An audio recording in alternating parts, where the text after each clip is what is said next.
सोमनाथ ज्योतिर्लिंग की कथा।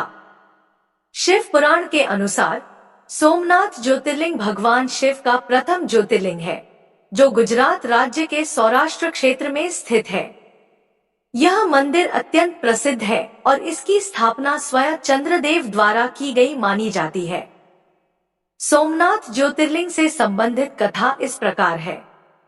जब प्रजापति दक्ष ने अपनी 27 पुत्रियों का विवाह चंद्रमा से किया, तो चंद्रमा बहुत प्रसन्न हुए। इन पत्नियों में से रोहिणी उन्हें विशेष प्रिय थी, जिसके कारण चंद्रमा अन्य पत्नियों के प्रति उपेक्षापूर्ण हो गए। इस पर बाकी सभी पत्नियां दुखी हो गईं और उन्होंने अपने पिता प्रजापति दक्ष से अपनी समस्याएं बताई। दक्ष ने चंद्रमा को समझाया और कहा कि वह अपनी पत्नियों के प्रति समान व्यवहार करे, लेकिन चंद्रमा ने इस बात की अवहेलना की और रोहिणी के प्रति अपने प्रेम को और बढ़ा लिया। इससे दुखी होकर दक्ष ने चंद्रमा को शाप दे दिया कि वह क्षय रोग से ग्रस्त हो जाएंगे।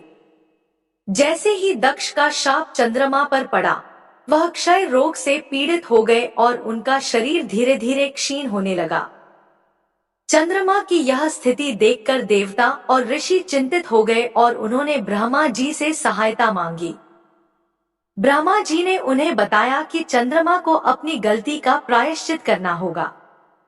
इसके लिए उन्हें प्रभास क्षेत्र में जाकर भगवान शिव की आराधना करनी होगी। उन्होंने बताया कि चंद्रमा को विधिपूर्वक मृत्युंजय मंत्र का जप करते हुए भगवान शिव की पूजा करनी होगी, जिससे वह अपने रोग से मुक्त हो जाएंगे। चंद्रमा ने ब्रह्मा जी की आज्ञा मानी और देवगणों के साथ प्रभास क्षेत्र में पहुंचे। वहां उन्होंने 6 महीने तक कठिन तपस्या की, प्रतिदिन वृषभ ध्वज की पूजा की और लाखों की संख्या में मृत्युंजय मंत्र का जप किया। भगवान शिव ने उनकी तपस्या से प्रसन्न होकर चंद्रमा से कहा कि वह अपना अभिलाषा व्यक्त करें। चंद्रमा ने विनम्रता से भगवान शिव से अपने क्षयरोग के निवारण की प्रार्थना की।